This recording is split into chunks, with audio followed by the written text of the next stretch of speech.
伫咧婚啉水若有一个1年的看护，平常时拢会伫咧网络分享伊照顾一个有失智症的阿嬷。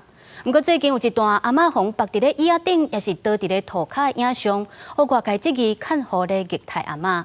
不过，这个阿嬷的家属是出来背花，强调绝对无虐待，这个看护是真用心咧照顾，希望大家唔通来误解。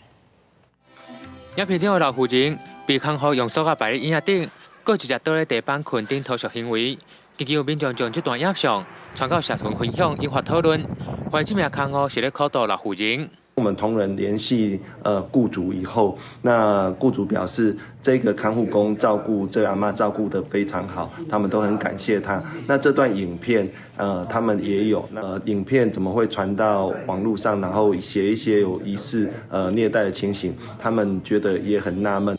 老亲属表示，这名看护2018年来台湾，去年4月份转介到云林水南乡，照顾这名92岁阿嬷，但因为阿嬷失智。定半暝吵闹，还是发脾气，看护才会以影像记录，才通互家属来看，嘛唔知为什么话传到网络，家属就讲是一场误会。